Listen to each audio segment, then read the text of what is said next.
Kalau kita ngomongin Perang Dunia Kedua, yang langsung kebayang di kepala kita pasti kekejaman Nazi di Eropa kan? Tapi sadar nggak sih, di sisi lain dunia, di Pasifik, ada cerita yang sama-sama mengerikan. Mungkin bahkan lebih, tapi anehnya cerita ini hampir nggak pernah kita dengar. Seolah-olah sengaja dikubur dalam-dalam. Di satu sisi, ada nama-nama kayak Auschwitz dan Dr. Mengele. Kita semua tahu nama itu, udah identik banget sama kejahatan kemanusiaan yang paling parah. Tapi di sisi lain, ada Unit 731 dan Shiro Ishii. Ini adalah unit rahasia militer Kekaisaran Jepang yang kejahatannya, wah, nggak kalah kejinya sama Nazi. Tapi kenapa ceritanya jarang banget diangkat? Nah, ini dia pertanyaan besarnya. Kenapa satu cerita ini terkenal banget, sementara yang satunya lagi sepi-sepi aja? Kok bisa keadilan kayaknya nggak pernah datang buat korban-korban Unit 731?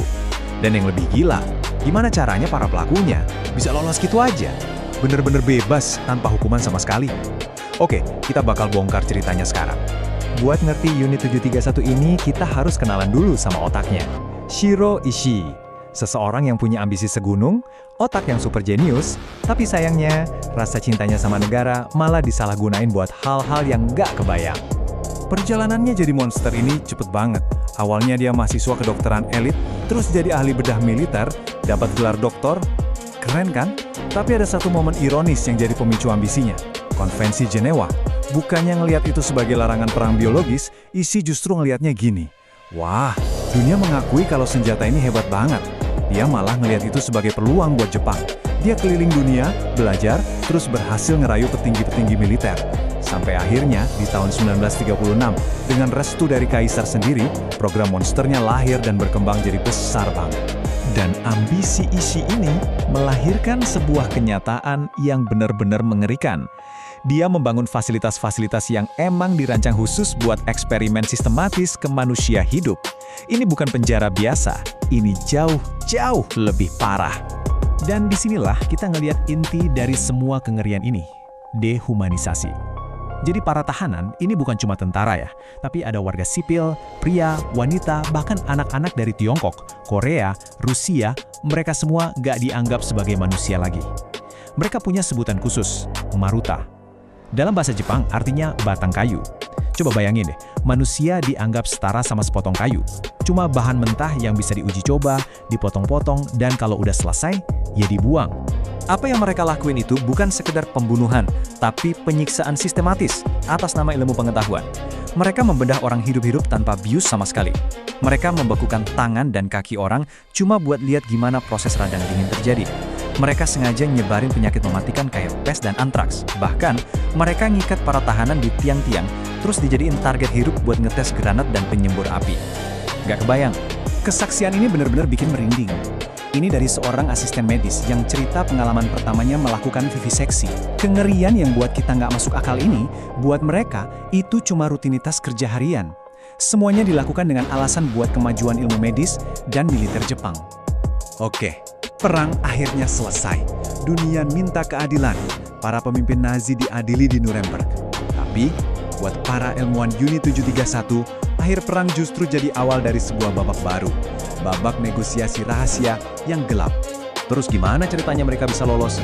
Nah, begini kronologinya. Pas Jepang akhirnya nyerah, Ishii langsung panik.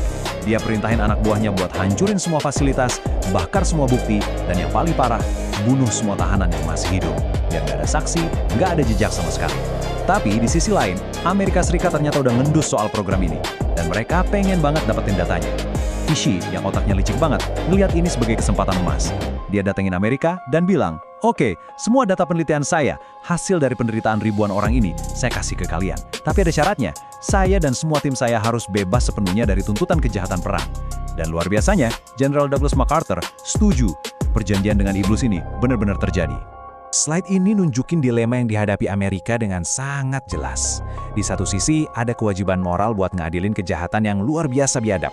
Tapi di sisi lain, ada godaan buat dapetin data perang biologis yang super rahasia, yang bisa ngasih mereka keunggulan di perang dingin yang waktu itu baru aja mau mulai. Dan ya, mereka memilih data, bukan keadilan. Keputusan itu dampaknya masih terasa sampai sekarang.